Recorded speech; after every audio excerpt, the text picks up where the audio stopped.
Hey guys, my name is Chris Yang and I'm the chef and owner of Pop Cultivate. Pop Cultivate is a mixture of science and food, and we do cannabis fine dining. So today I'm here to show you how to make a CBD-infused Kahlua Cheesecake Tart with some fresh berries. We're gonna start this recipe with making the graham crumble. You want your graham crackers rough chopped just so you can keep some texture. I like to add the coffee into the graham crumble because the Kahlua has like a nice coffee flavor, and it balances it out. Fold my dry ingredients together first.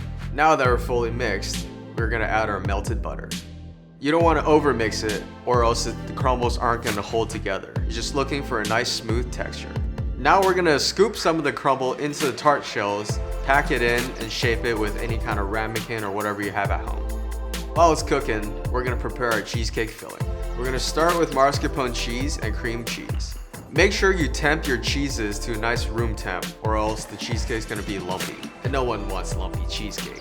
Originally, when I first started out as a college student, I was an organic chemist. In the lab, doing organic chemistry kind of inspired me to go down that path and look into what cannabis means, the chemistry behind all of it. When people think of cannabis, they think about nugs and smoking. So CBD is different than THC because CBD doesn't actually get you high. It has no psychoactive effects. It just gives you a very calming effect on your stressful lives. We're gonna weigh it out onto a piece of paper, 0.9 grams of CBD, and with 30 mLs of MCT oil, that gets you about 10 milligrams per 1 ml MCT. You want precision, so measure to the bottom of the meniscus.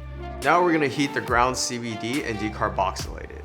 Decarboxylation is activating the CBD. And this is an optional step, but you can add your flavoring to it. We added lemongrass extract. We use an amber dropper bottle because it's UV protective. CBD is very sensitive to light. Now our dropper bottle is ready to go. We're gonna assemble the cheesecake. Starting with the tart shell, we're gonna fill in the cheesecake and top it with berries. This dish has a nice balance of creamy richness from the cheesecake filling, the nice crunch and crumble from the tart, and for fun, we're gonna garnish it with the water leaf. I like to put CBD in food because it gives you a calm sense and it's nice. It's almost like having a glass of wine, and you can do it without having an altered state. You can top it with powdered sugar or some CBD isolate. CBD is believed to help with anxiety, muscle pains, even depression. It's got a whole list of things that it can help you with. The nice thing about this dish is you could do it with or without the CBD. If you're feeling adventurous, try it with it. I hope you enjoyed this recipe and learning about CBD, and give it a shot at home.